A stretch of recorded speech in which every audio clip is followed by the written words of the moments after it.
The pen is mightier than the sword. How can I use that to supersize and grow my business? That's probably what you're thinking, right? Sharon Horne-Ellstrom here, also known as Pajama Grandma, enjoying a little sip of coffee in my Ufta mug. Obviously, a little Scandinavian, very Norwegian. I think I'm about half Norwegian. And so I love anything Norwegian and Scandinavian. It just appeals to me. One of those things is my daughter, one of her, not first words, her first word was actually ice, but one of her second or third words was actually oofda. And I don't know where she got it because I don't think that I said oofda, but just goes to show that she's a good Norwegian gal too. So today, the pen is mightier than the sword. What does that mean and how does that apply to my business? How can I use that to grow and build the business and scale my business? What does that mean and is it even important and how can I use that? Because this is all about thinking of things that are commonplace in human behavior and human nature, things we think about and say and use, expressions we use all the time, and how we can get a different perspective on our business, how we can look at things differently, because part of growing and scaling is the ability to be flexible and look at things differently in our businesses and in our lives. Now, of course, the expression, the pen is mightier than the sword, has been around since the 1600s. It's a very popular expression. And just like anything that's been around for hundreds of years, it is ingrained in our society. It is ingrained behavior in the way that we human beings act and think. So can you think of some examples where words have been more powerful than wars, where words have and writing has been more powerful than fighting?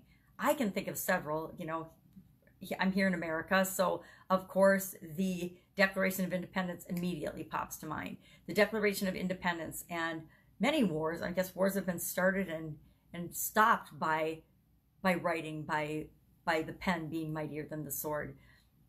And I think about how nowadays, with the power of the internet and the words and video, heaven forbid, how that's changing our world and the world we live in today. All of us have so much access to information, access to words and video and media and power that we never had before. We're so interconnected, but with that interconnection comes challenges, because not only does that mean that things can be built up very, very fast, they can also be destroyed in an instant.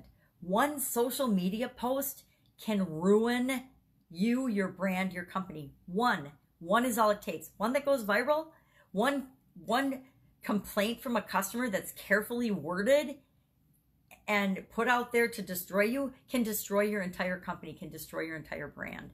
And so, you know, I'm not saying that to scare people. I'm just saying it to make you aware of the fact that that can happen. One bad review, you know, whether it's true or not, because guess what? There are review sites all over the internet that review absolutely everything on the planet.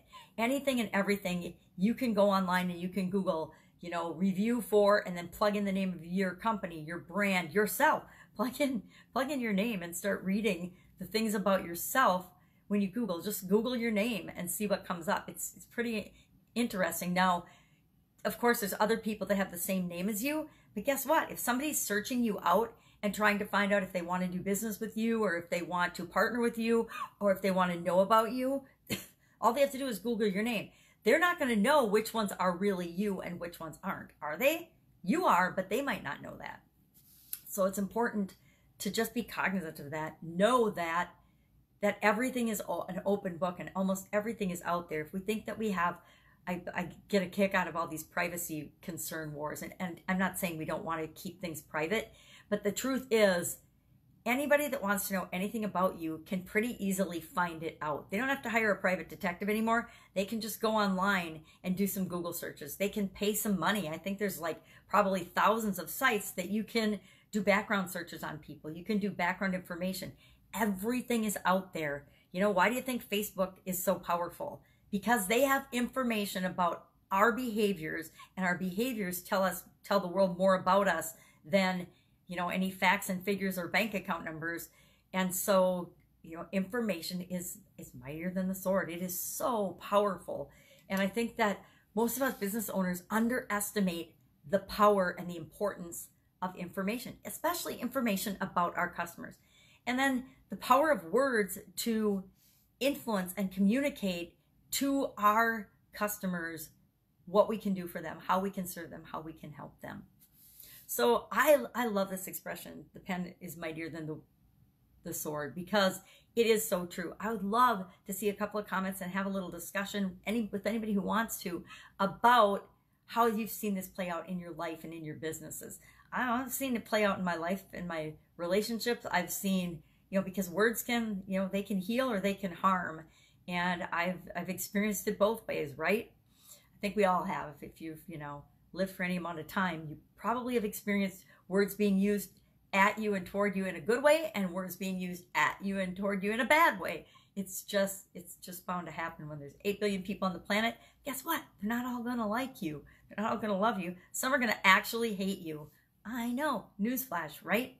So think about today. Think about the words that you use. Think about the way you communicate with your partners and your customers and your employees and the people that you're teaming up with to create what it is that you want to create with your business. And make sure that the words you're using are really conveying the message that you want them to. How do you know? Ask people. Ask people what kind of a reaction they have when you say things. Sometimes we say things and we don't even notice the reaction that we're having on people. And so the best way to find out is to actually ask them. Will they all tell you the truth? Will they all be 100% honest about how they feel about what you say? Not necessarily, but if you ask enough people, you'll know what's going on. We can have a discussion about that another day, because that's a very interesting topic that I learned about following my sudden cardiac arrest. So go out and make it a fantastic day. Grow your business. Know the power of words to grow and build up your business and to help make the world a better place.